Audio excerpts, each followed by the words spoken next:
परमेश्वर का हम धन्यवाद करते हैं और सभी मसीह भाई बहनों को जय मसीह की। मेरे प्यारों, आइए प्रभु का वचन सुने और अपने जीवन में जो भी दुख परेशानियां हैं प्रभु के हाथ में सौंप दे। किया जाने प्रभु की दया हो और आप वचन सुनते सुनते भले चंगे हो जाए। तो जो लोग ने कृपया इस चैनल को सब्सक्राइब कर दे। तो मैं आज का वचन लाया हूँ कि कितना आप परमेश्वर पर भरोसा रखते हैं। जब समस्याएं आती हैं, परेशानियां आती हैं और आपका कहीं भी कुछ नहीं होता है, तब आप कितना परमेश्वर पर विश्वास रखते हैं कि परमेश्वर हमें छुटकारा दे सकता है। तो मैं कुछ वचन लाया हूँ, उसे आप सुने और समझे कि परमेश्वर कैसे अद्भुत रीति से हमारी सहायता करता है।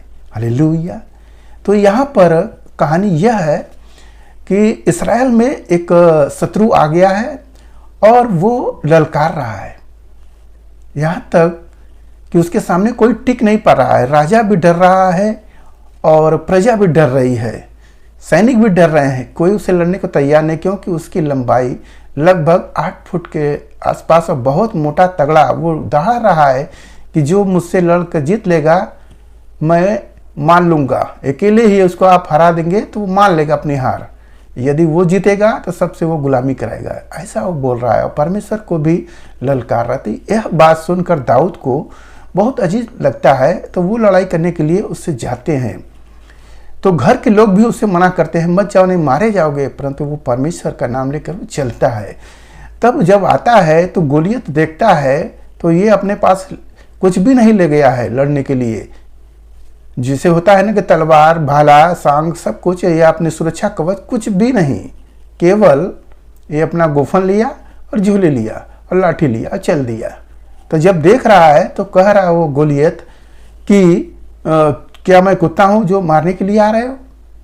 मैं तुझे मारकर आकाश के पंछियों को खिलाऊंगा। और वो अपने देवता का नाम लेकर दाऊद को तुच्छ समझने लगा और कोसने लगा, ऐसा लिखा है। तब दाऊद क्या बोलते हैं उस वचन को आप सुने। यही वचन मुख्य है, जो विश्वास का वचन है। हालेलुया। तो यहाँ पर पहला सामुएल अध्याय 17 और वचन 45। दाऊद ने पलिश्तियों से कहा, तू तो तलवार और भाला और सांग लिए हुए मेरे पास आता है, परंतु मैं सेनाओं के यहोवा के नाम से तेरे पास आता हूं, जो इस्राएली सेना का परमेश्वर है और उसी को तूने ललकारा है। हालेलुया। यहाँ दाऊद ने वचन बोले कि आप लोग तो तलवार, भाला, सांग सब कुछ लेकर आ रहे हो, परंतु मैं सेनाओं का यहोवा का नाम लेकर आ रहा हूं।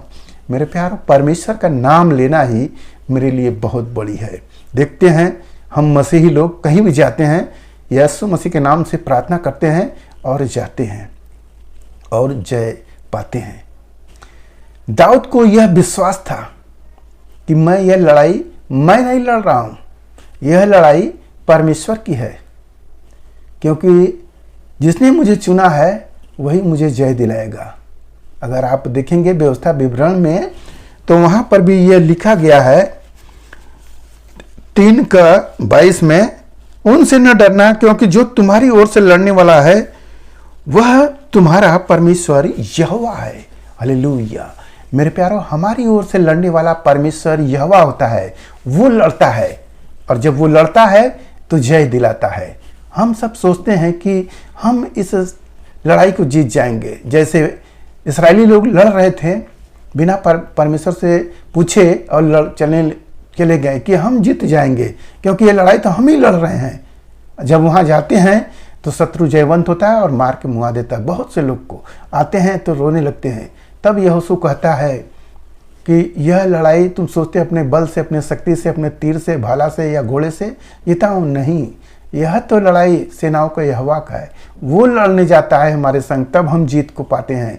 तो मेरे प्यारों, आपके जीवन में यदि कोई समस्याएं हैं तो आप अब तक लड़ाई लड़कर सोचते होंगे कि हम जीत जाएंगे, इससे हम पार पा जाएंगे।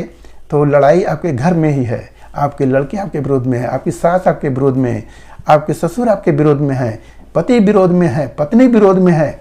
ऐसे ऐसे लोग आपके घर में ही युद्ध चल रहा है। कैसे युद्ध को आप जीत सकते हैं? क्या उनको मार के मुआ देंगे? नहीं मेरे प्यारों, उनको कैसे जीतेंगे? यह प्रभु यीशु मसीह इस लड़ाई को जीतते हैं, वो भी अपने वचन से। यदि हम यीशु मसीह के पास आते हैं तो वो जीत होता है। जैसे प्रभु कहते हैं कि जिसके पास पुत्र है उसके पास जीवन है, और जिसके पास परमेश्वर का पुत्र नहीं है उसके पास वह जीवन भी नहीं है। हालेलुया। तो हमारे पास लड़के बच्चे बहुत हो जाएंगे। यदि यीशु मसीह नहीं है हमारे पास तो लड़के बच्चे भी हमारा साथ नहीं देंगे। आप देख रहे हैं, आप पड़ोसी के घर में जो मसीह को नहीं मानता है उसके घर में देख रहे हैं कितना विद्रोह चल रहा है।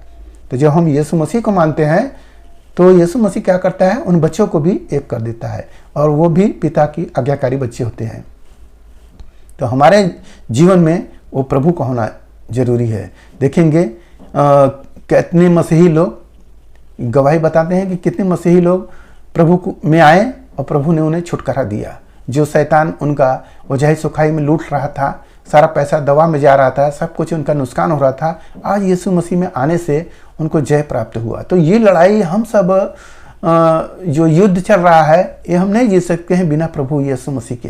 यीशु मसीह ही है जो हमें जय दिलाता है। देखिए यहाँ पर विश्वास से लड़कर जब वो जाते हैं दाऊद, तब वो जो बहुत बड़ा व्यक्ति था उसको हराते हैं। और यह वचन भी सुने, आज के दिन यहोवा तुझको मेरे हाथ में कर देगा और मैं तुझको मारूंगा और तेरा सिर तेरे धड़ से अलग करूंगा। और मैं आज के दिन फलिस्ती सेना के 100 आकाश के पंछी और पृथ्वी के जीव जंतुओं को दे दूंगा। तब समस्त पृथ्वी के लोग जान लेंगे कि इस्राएल में एक परमेश्वर है, और समस्त मंडली जान लेगी कि यहोवा तलवार या भाले के द्वारा जयवंत नहीं करता है, इसलिए कि संग्राम तो यहोवा है, यहोवा का है, और वही तुम्हें हमारे हाथ में कर देगा। देखिए यह वचन बता दिया कि यह लड़ाई तो परमेश्वर का है, वो लड़ता है, वो जीत दिलाता है। जानते हैं, यह भविष्यवाणी करते हैं, अभी जीते नहीं हैं, यह भविष्यवाणी कर रहे हैं, और परमेश्वर उस भविष्यवाणी को पूरा करते हैं। जानते हैं, उसी के तलवार से दाऊद उसका गला काट देते हैं। पहले वो गुफन से मारते हैं और तुरंत गुफन जाता है, एक पत्थर उसके सिर में धंसता है और धड़ाम से दाऊद के गोड़ के पास गिरता है। जबकि चोट लगने पर वो पीछे गिरेगा, परंतु नहीं, आगे की ओर गिर रहा है, दाऊद के पैर के पास। सोचिए, परमेश्वर शत्रुओं को आपके पांव की चौकी कर देंगे, ये वचन है। और परमेश्वर ऐसा ही करते हैं। वो परमेश्वर मारे थे तो परमेश्वर हमारा लड़ता है।